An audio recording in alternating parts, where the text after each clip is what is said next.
There's no sitting around all morning waiting till your second pot of coffee when inspiration finally strikes just past lunchtime.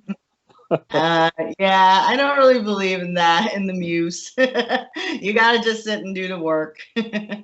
So I mean, 63 books, you must be writing all the time. What does your writing schedule, what's your typical writing day look like? I think I'm sorry to like keep bursting myths here, but writing is very easy for me. And I'm not writing all the time. I have a family. I have, a really big vacation schedule, which I think is really part of the reason I'm productive. And I was reading something on Twitter the other day from Maggie Stiefvater, and she said she was going to do NaNoWriMo, not as, she was going to have a fully formed novel at the end of November, but she was going to have 50,000 words by the end of November. And she said, I know I can do this because I can work for 90 minutes straight and pretty much produce a short story. And if you do 30 short stories, over the course of a month, you have a novel. And I would say that's about 2,000 words a day, probably 3,000. So, I can, that's easily doable. Like when I read that, I said, oh, I'm not the only one, and I think having, it's not about the 8 hours in front of the computer. It is about that hour and a half of extreme focus and knowing what you're going to write. So knowing what you're going to write, it's really easy to write. So you have to do a lot of pre-writing. You have to kind of plan. I like to outline. I like to figure out who my characters are. I like to figure out what the story is and where it's going. And then once I start writing, it's really just kind of fleshing it out. So I always say I do a lot of thinking. So a lot of my books, including Never After, that's coming out in December, I've thought about, for years. Like it's been in my head for a really long time. And then by the time I actually sit down to write it, it's kind of complete in my head. So in that way, the work is, not draggy.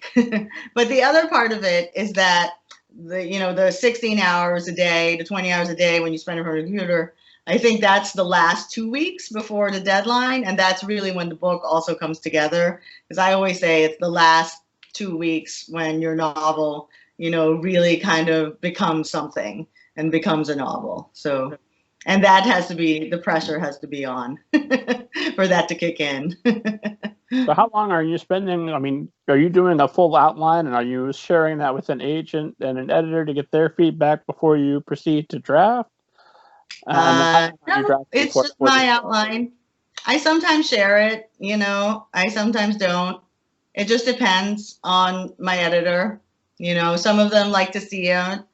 Most fiction editors just want to see your first draft. They really want to see the book. They're busy too. Books are seen as, your creative output. I think some of them, are kind of, they like seeing an outline. Not really, I would say. They bought the book, so write it for us. Send it in. Fair enough. Why am I reading your outline? You got paid. Yeah. Yeah. We paid you to figure that out. So it's so different from Hollywood. That's what's so amazing about publishing, is that they want to see your creative vision, in totality. In Hollywood, you send the outline, you send the second outline, you send the first. It's in Hollywood, they don't believe in you. They want to see every step of the process, to assuage themselves. Well, you do a lot of screenwriting as well, of course, right? I do some. You switch back and forth pretty regularly, and is that comfortable for you? No, I mostly just write one Christmas movie a year.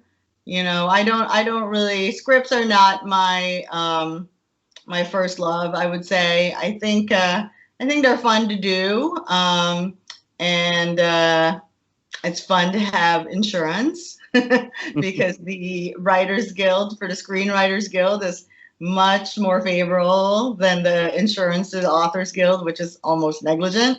Yeah,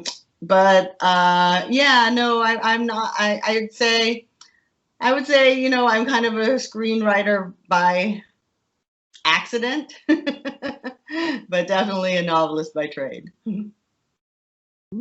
So you mentioned, so 2 weeks, you're in front of the computer all day.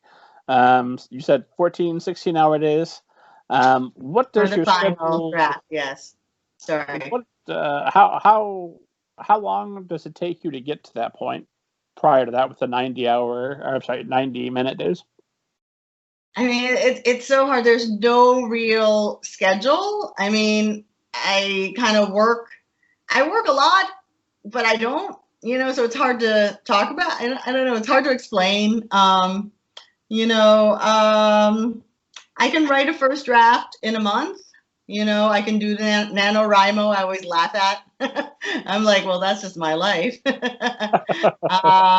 You know, so, you know, some books takes longer than others. Some books take 6 months to write the first draft. Some books take 3. I would say 3 months is kind of my solid, you know, first draft pace. And then, you know, it just depends how well the book is hanging. I would say, you know, that kind of flurry of the 2-week, let's get this together kind of thing.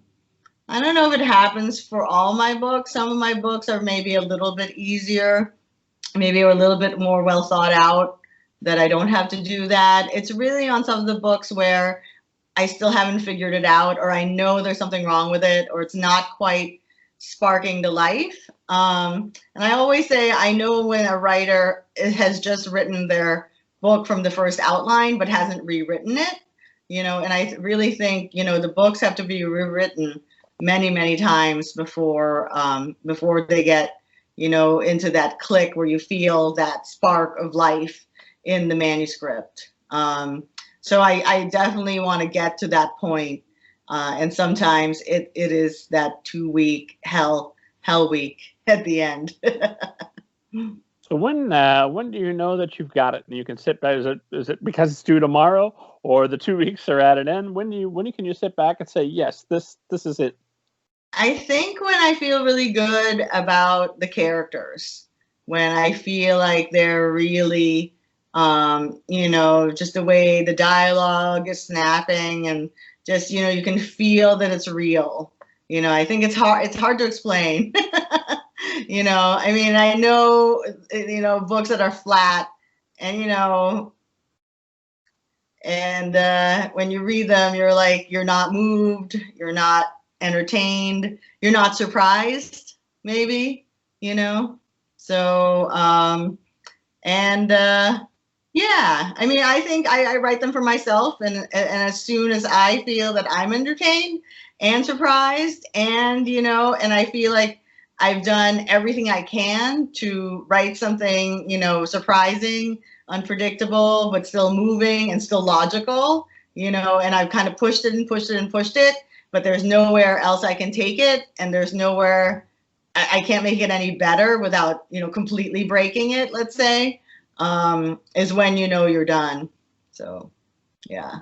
Because once you, I mean, I've seen, working with some of my other writer friends, you know, and seeing the way they write, you know, some people just keep adding and adding and adding. And like, I sometimes have to tell my friends, you're done. This is perfect. Stop adding, you know. Whereas for me, you know, maybe I am more strict about it, but then I need to add. But then they'll be like, no, you need more here.